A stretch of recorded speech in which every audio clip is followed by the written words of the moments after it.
Dear students, Assalamu alaikum. Today we are going to talk about our course Physiology and Immunology. Course code Chem 444. This is lecture number 17 of the series of online lectures. Today the topic of our lecture is types of immunity. The outline for today's lecture is we will talk about what is immunity, types of immunity, then we will talk about innate immunity. This will be followed by talking about components of innate immunity, and then finally we will talk about acquired immunity. So this is the outline. Now we move towards our lecture. Immunity.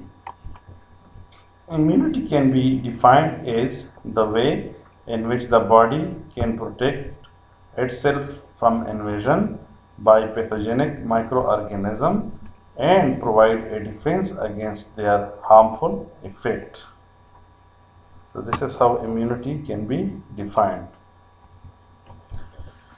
The physiologic function of the immune system is to confer protection against infectious microbes and non-infectious macromolecules. Types of immunity. There are two types of immunity. One is innate or non-specific or natural or native immunity, and the other type is adaptive or acquired or specific immunity. This can be further divided based on cellular and humoral responses. Both could be either natural or artificial. This is how this categorization can be done. Immunity have two broad types. One is adaptive immunity and the other is innate immunity. Then adaptive immunity have two types. One is natural and the other one is artificial. Natural immunity can be passive, that is maternal, and it can be active in case of infection. Artificial adaptive immunity can be passive in case of antibody transfer, or it can be active in case of immunization. So this is how broadly the immunity is classified into two broad types, adaptive and innate, and then adaptive is further classified into natural and artificial, and natural is again to passive and active, and artificial again to passive and active. Innate immunity. This is also known as non-specific or non-adaptive immunity. Innate immunity is the first line of defense against infectious organisms and do not depend on previous exposure, that is, the immunity existed before encountering the microbes. Non-specific host responses provide an effective barrier that prevent the microorganisms from penetrating, inhibit, or destroy the invader. If it gains access to the tissues and eliminate or neutralize any toxic substances elaborated by infectious agent.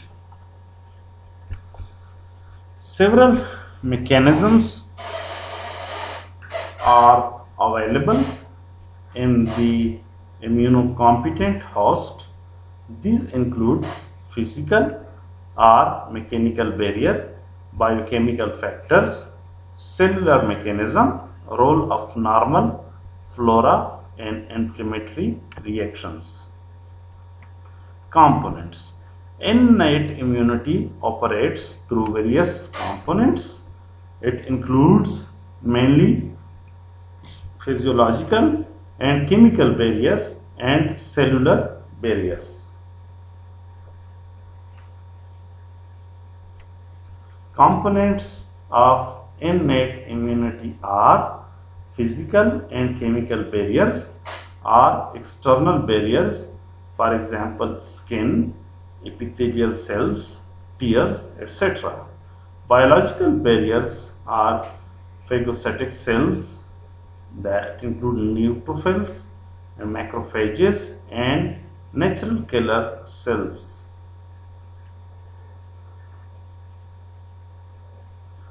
Blood proteins, complement and other mediators of inflammation, humoral factors, cellular factors like cytokines and genetic factors.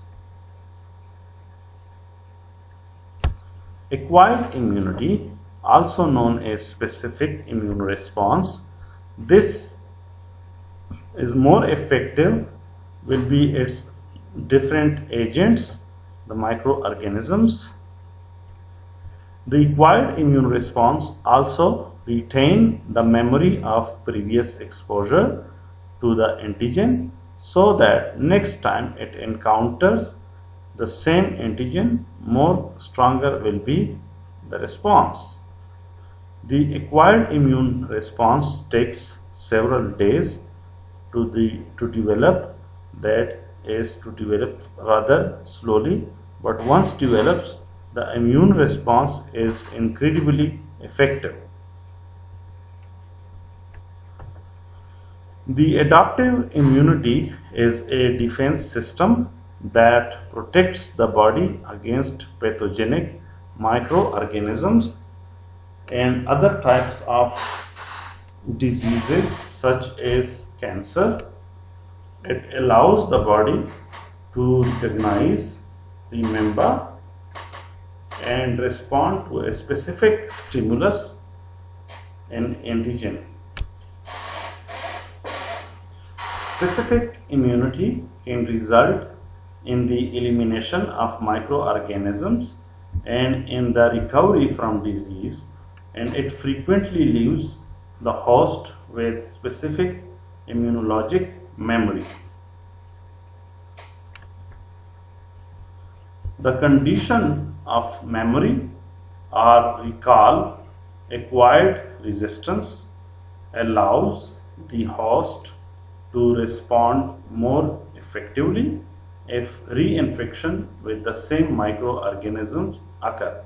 So this is very interesting that in case of this type of immunity, when one's body has gone through such situation, if it encounters reinfection, it is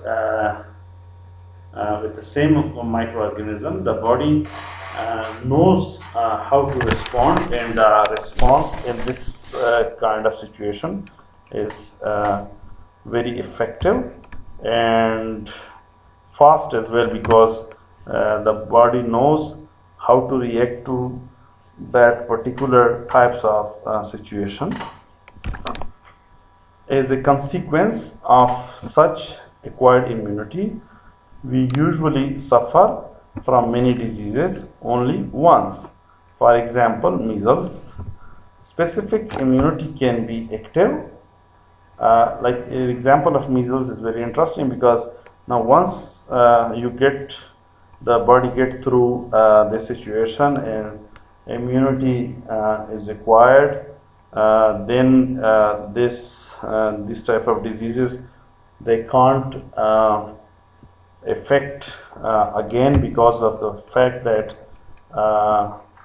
the body have already developed a response, and it becomes part of its memory. And in a situation where it is affected again, the response is very effective. Specific immunity can be active or passive, and each of these types can in turn be naturally or artificially acquired. The acquired immune response consists of two main types. One of those types is antibody-mediated immune response, and the other type is cell-mediated immune response. Antibody mediated immune response.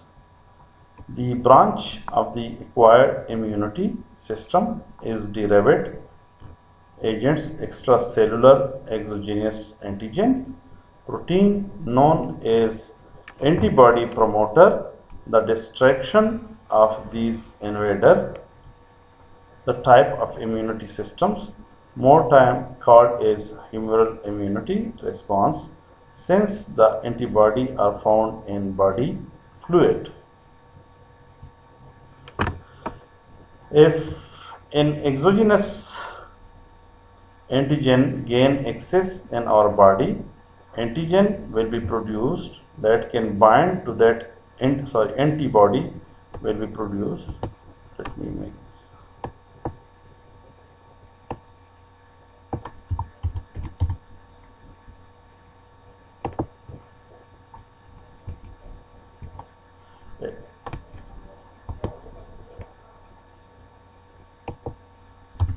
Antibody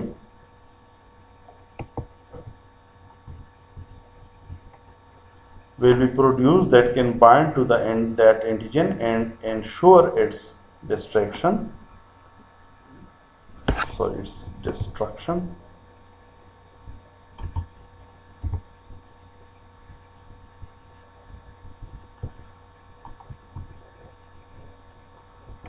During first or primary response, the amount of antibody forms is relatively small as compared to secondary immune response.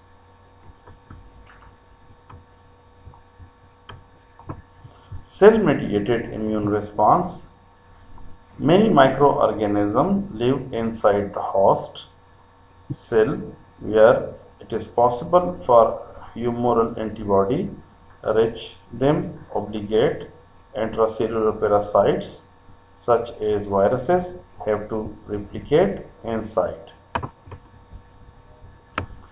The cell-mediated immune response also retains the memory of previous exposure, so that next time when the same antigen enter in the body, a more effective and equally the immune response is mounted. Passive immunity.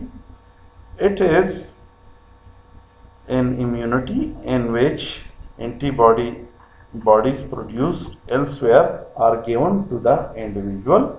They are divided into two types. One is naturally acquired passive immunity. It refers to antibodies transferred from mother to fetus across the placenta and to the newborn in colostrums and breast milk during the first few months of life.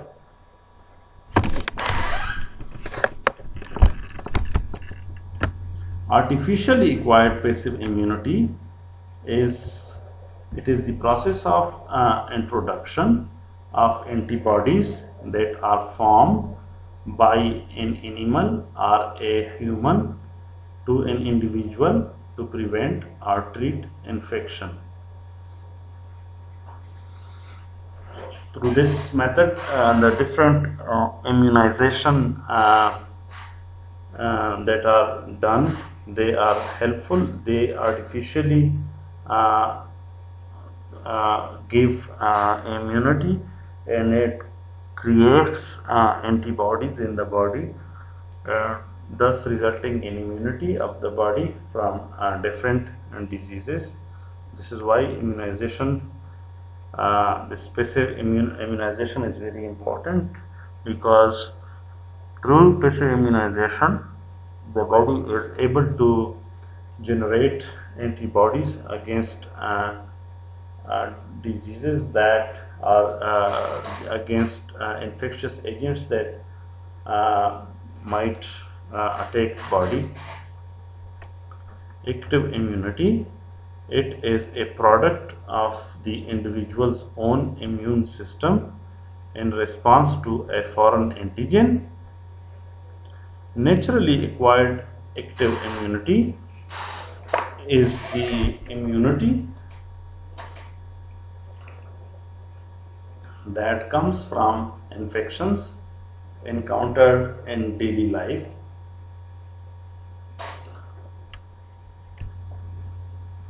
Artificially acquired active immunity, it is stimulated by initial exposure to specific foreign macromolecules through the use of vaccines to artificially establish a state of immunity.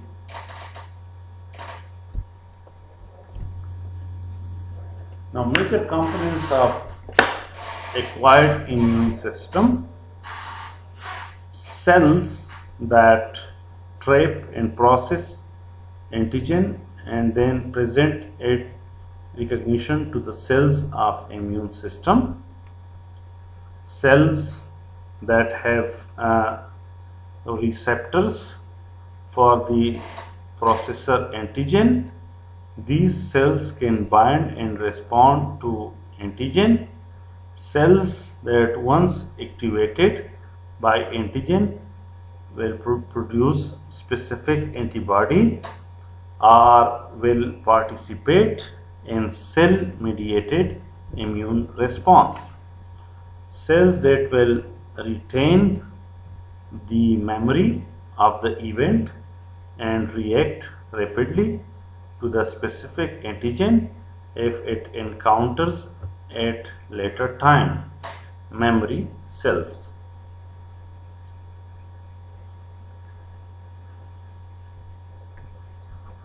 Cells that regulate this response at an appropriate level. All of these cell population can be recognized within the body. Antigen is trapped, processed and presented by several cell types, that is A. dendritic cells, B. macrophage.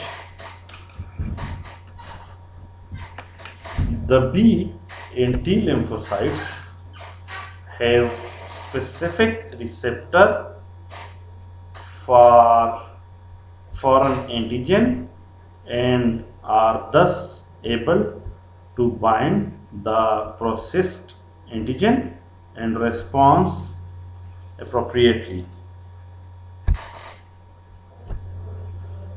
Lymphocytes also function as memory cells and initiate secondary immune response. The cell-mediated immune response mutated by T cells and humoral antibody-mediated B cells.